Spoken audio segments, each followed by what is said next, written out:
नमामि शम्भुं पुरुषं पुराणं नमामि सर्वज्ञं पारभावं नमामि रुद्रं प्रभुमक्षयं तं नमामि सर्वं शिरसा नमामि नमामि देवं परं व्ययं तं उमापतिं लोकगुरुं नमामि नमामि दारिद्र्यविदारणं तं नमामि रोगापहरं नमामि नमामि कल्याणं चिन्त्यरूपं नमामि विश्वोद्भवबीजरूपं नमामि विश्वस्थितिकारणं तं नमामि संहारकरं नमामि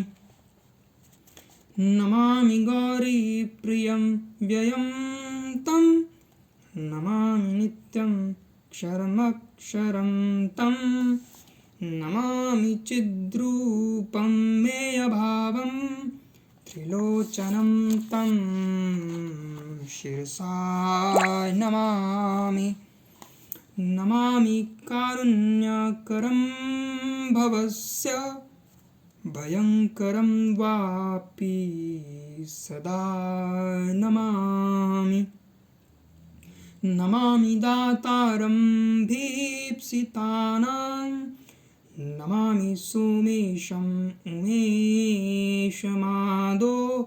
नमामि वेदत्रयलोचनं तं नमामि मूर्तित्रयवर्जितं तं नमामि पुण्यं सदसत्व्यतीतं नमामि तं पापहरं नमामि नमामि विश्वस्य हिते रतं तं नमामि रूपाणि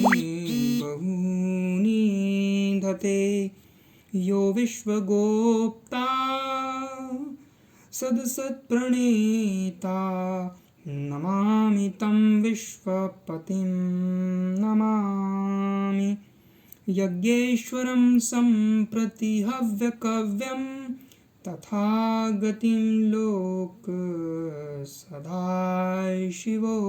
य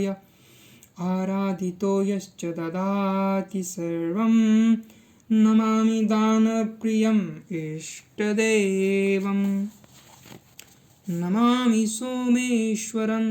स्वतन्त्रम् उमापतिं तं विजयं नमामि नमामि विघ्नेश्वरनन्दिनाथं पुत्रप्रियं तं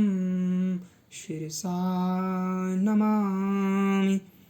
नमामि देवं भवदुःखशोकविनाशनं चन्द्रधरं नमामि नमामि गङ्गाधरं ईशमीड्य उमामाधवं देववरं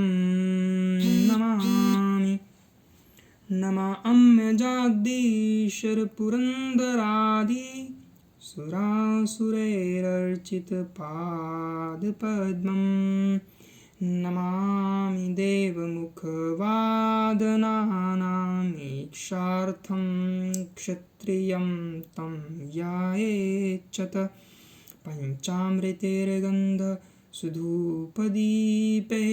विचित्रपुष्पैर्विविधैश्च मन्त्रे अन्नप्रकारे सकलोपचारे सम्पूजितं सोममहं नमामि इति श्रीब्रह्मपुराणे शम्भुस्तुतिः सम्पूर्णम् ॐ नमः शिवाय ॐ नमः शिवाय।